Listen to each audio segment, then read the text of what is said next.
Hello guys, welcome to Edu Ankuran. मैं हूं आपका दोस्त अश्विनी कुमार। और जैसा कि आपको पता है, एडू अंकुरन चैनल के माध्यम से झारखंड जीके और झारखंड का करंट अफेयर्स के वीडियो रेगुलर अपलोड किए जा रहे हैं।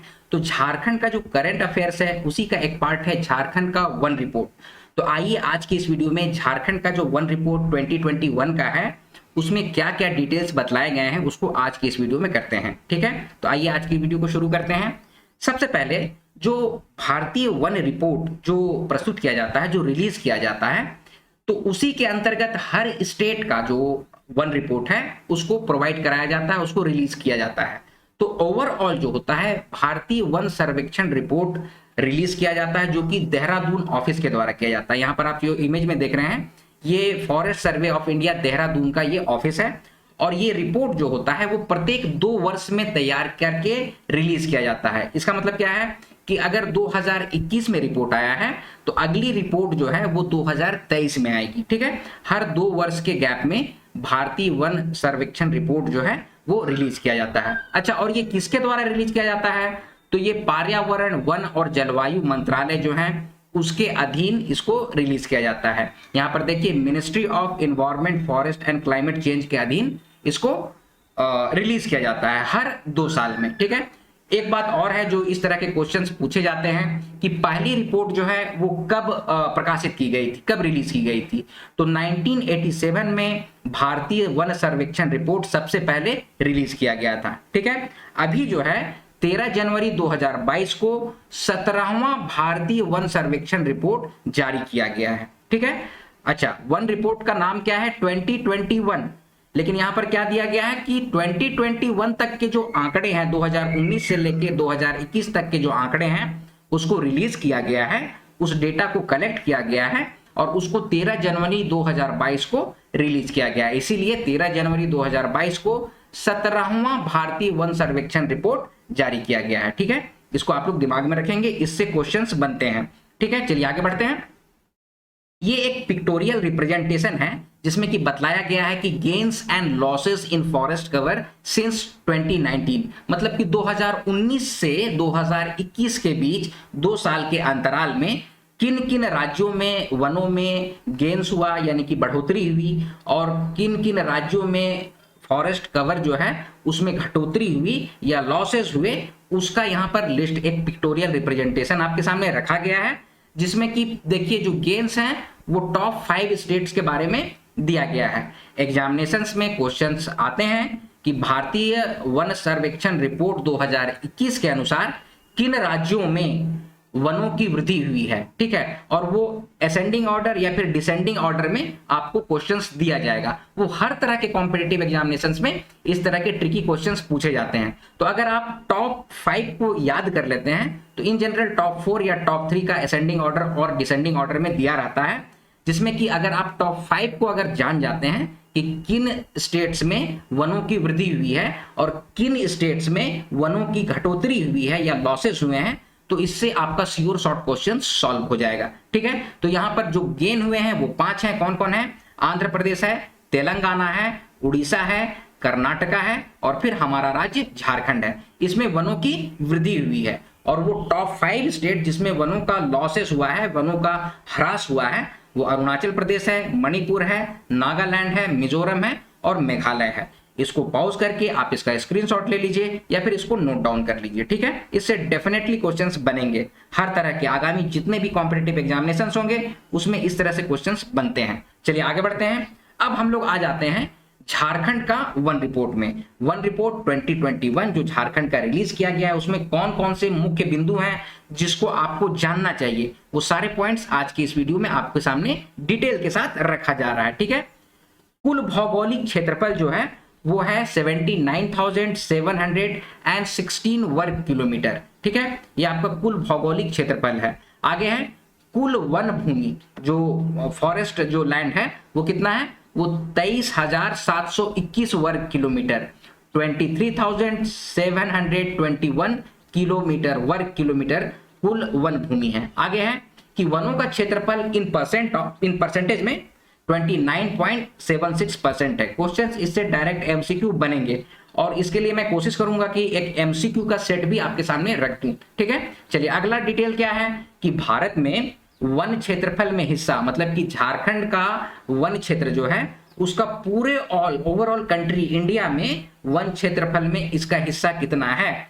तो परसेंटेज में है 3.30%। ठीक है, क्वेश्चन आपसे वैसे पूछा जा सकता है कि भारत के वन क्षेत्रफल में झारखंड के वन क्षेत्र का कितना हिस्सा है, तो 3.30% है। ठीक है, आगे बढ़ेंगे। झारखंड के वन क्षेत्र में कुल 109.73 वर्ग किलोमीटर की वृद्धि हुई है, जो पूरे देश में 5वां स्थान है। अभी हम लोगों ने देखा यहाँ पर जो हम लोग इसमें देखा था कि ये 5th नंबर पे आता है। पहले पे है आंध्र प्रदेश, दूसरा में तेलंगाना, तीसरा में उड़ीसा, चौथा में कर्नाटका और 5वें पोजीशन में झारखंड आता है। ठीक है, तो इस चीज को आप लोग ध्यान में रखिएगा, इससे डायरेक्ट क्वेश्चन बनता है कि अभी का जो रिपोर्ट जारी हुआ है उसमें पूरे भारतवर्ष में झारखंड का कितना स्थान है वन के वृद्धि में, वन क्षेत्रफल के वृद्धि में झारखंड का कितना स्थान है, तो 5वां स्थान है। कितना वर्ग किलोमीटर वन क्षेत्र जो है वो उसका वृद्धि हुआ है, तो 109.73 ये एग्जैक्ट फिगर है, नहीं तो आप लोग 110 वर्ग किलोमीटर भी कह सकते हैं। ठीक है, आगे बढ़ते हैं। अब इसमें कुछ इंपॉर्टेंट पॉइंट है कि अति सघन वन कितना है, मध्यम सघन वन कितना है और खुला वन कितना है। देखिए वन का जो घनत्व है, पेड़ों का जो घनत्व है कि पेड़ कितना ज्यादा है किसी वन में, ठीक है, तो उसके घनत्व पे, उसके डेंसिटी पर डिपेंड करता है। 3 तरह का वन को क्लासिफाई किया जाता है। ठीक है, एक होता है अति सघन वन, दूसरा होता है मध्यम सघन वन और तीसरा होता है खुला वन। ठीक है, आप लोग इस पॉइंट को हमेशा से दिमाग में रखेंगे कि वनों के घनत्व के अकॉर्डिंग किसी भी फॉरेस्ट को क्लासिफाई किया जाता है, वर्गीकृत किया जाता है, जो 3 कैटेगरी होता है, अति सघन वन, मध्यम सघन वन और खुला वन। ठीक है, तो अति सघन वन का क्षेत्रफल कितना है, 2601 वर्ग किलोमीटर है। मध्यम सघन वन का क्षेत्रफल कितना है, 9689 वर्ग किलोमीटर है। और वही ओपन फॉरेस्ट या खुला वन का क्षेत्रफल कितना है, 11431 वर्ग किलोमीटर है। तो ये आपका एक कैटेगरी हुआ। ठीक है, अब एक कैटेगरी और होता है जिसमें कि गवर्नमेंट, जिसमें देखिए वन जो होता है ना वो सेंट्रल गवर्नमेंट और स्टेट गवर्नमेंट का कंबाइंड कलेक्टिव इन लोग प्रोटेक्ट करती हैं, उसकी सुरक्षा करती हैं, उसका रख रखाव करती हैं।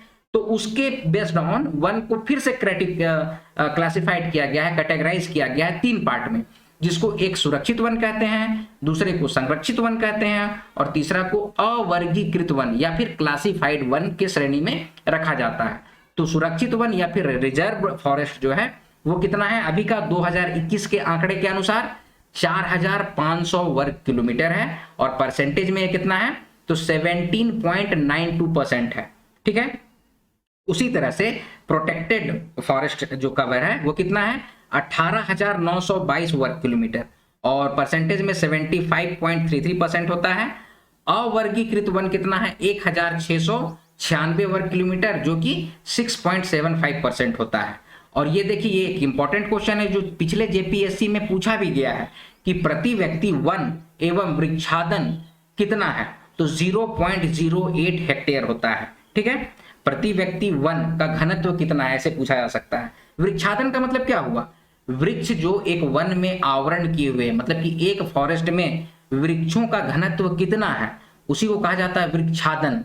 ठीक है, अंग्रेजी में इसको क्या बोलेंगे, ट्री कवर। ठीक है, तो पर पर्सन ट्री कवर कितना है, तो 0.08 हेक्टेयर है। ठीक है, इसको आप लोग दिमाग में रखें, ये क्वेश्चन पूछा भी गया है। चलिए आगे बढ़ते हैं। अब देखते हैं झारखंड में वनों के प्रकार। ठीक है, तो झारखंड में देखिए वन 2 प्रकार के होते हैं। पहला है उष्णकटिबंधीय आर्द्र पतझड़ वन, ठीक है, या फिर पतझड़ की जगह पे आपको पर्णपाती लिखा हुआ रहता है। ठीक है, इस बात को दिमाग में रखिएगा कि आपको मतलब कि बहुत सारे लोग कंफ्यूज हो जाते हैं, पर्णपाती लिखा हुआ था, पर्णपाती, उष्णकटिबंधीय पर्णपाती वन। ठीक है, तो इसको अंग्रेजी में क्या बोलेंगे, ट्रॉपिकल मॉइस्ट डेसिडियस फॉरेस्ट, या फिर मॉइस्ट की जगह पे वेट भी लिखा हुआ रहता है। ठीक है, WET वेट। ठीक है, तो आप लोगों को कंफ्यूज नहीं होना है, बहुत सारे एग्जामिनेशन में मॉइस्ट डिसिडियस लिखा हुआ रहेगा तो आप लोग कंफ्यूज हो जाइएगा। मॉइस्ट डिसिडियस और वेट डिसिडियस एक ही होता है। ट्रॉपिकल मॉइस्ट डिसिडियस फॉरेस्ट को ही हिंदी में उष्ण कटिबंधीय आर्द्र पतझड़ वन या फिर आर्द्र पर्णपाती वन कहते हैं, क्योंकि बहुत सारे लोगों को इसमें कंफ्यूजन रहा है कि नहीं कहीं पर तो ऐसे लिखा हुआ है, कहीं पर तो वैसे लिखा हुआ है, बात बराबर होता है। ठीक है, पर्णपाती यानी कि पत्ते जो झड़ते हैं उसी को कहा जाता है पर्णपाती, या फिर इसको हम लोग हिंदी में ऐसे भी कहते हैं कि पतझड़, पत्ते जो झड़ते हैं उसको पतझड़ वन कहेंगे। ठीक है, तो इसको कैसे हम लोग इसका मतलब परिभाषित कैसे करेंगे, तो ये एक प्रकार के मानसूनी वन होते हैं और ये वन भारत के उन भागों में पाए जाते हैं जहां औसत वर्षा जो होता है वो 100 से 200 सेंटीमीटर के बीच होता है, तो वो उष्ण कटिबंधीय आर्द्र पतझड़ वन या फिर पर्णपाती वन के कैटेगरी में आते हैं।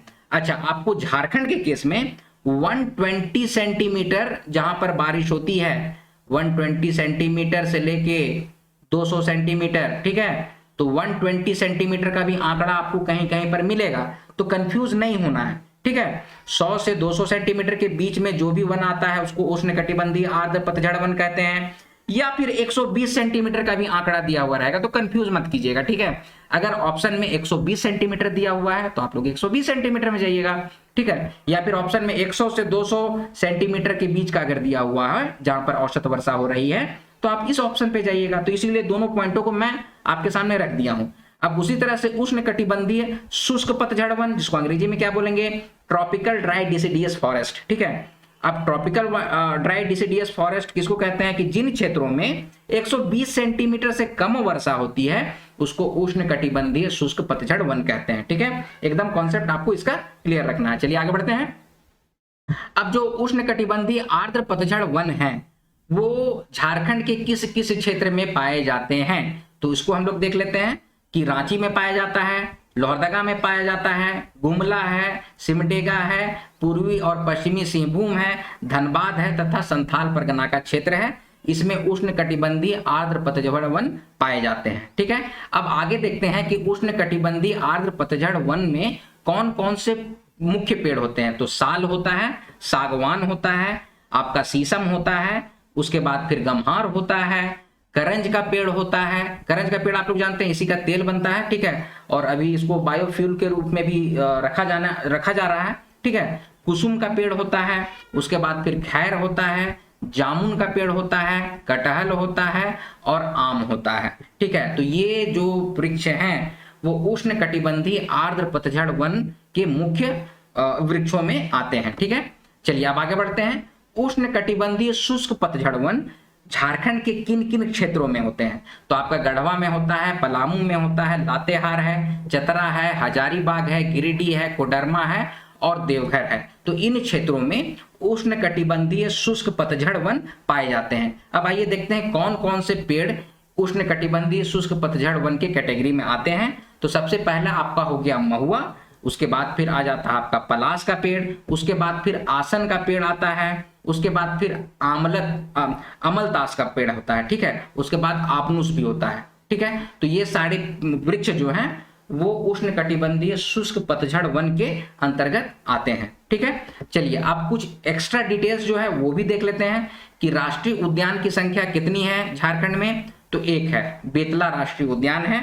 वन्य जीव आश्रयणी कितनी है, तो 11 है। इसका लिस्ट है, इसको मैं आपको प्रोवाइड करा दूंगा। ठीक है, दूसरा अगला है कि गज अभ्यारण्य वो कहाँ है, दलमा में है, पूर्वी सिंहभूम में, वो भी एक है। क्वेश्चन ये सब सबसे बनेगा। ठीक है, फिर जैविक उद्यान कितना है, तो एक है, भगवान बिरसा मुंडा जैविक उद्यान जो कि ओरमांझी में है। ठीक है, फिर से आपका मृग विहार कहाँ है, तो काला माटी खूंटी में।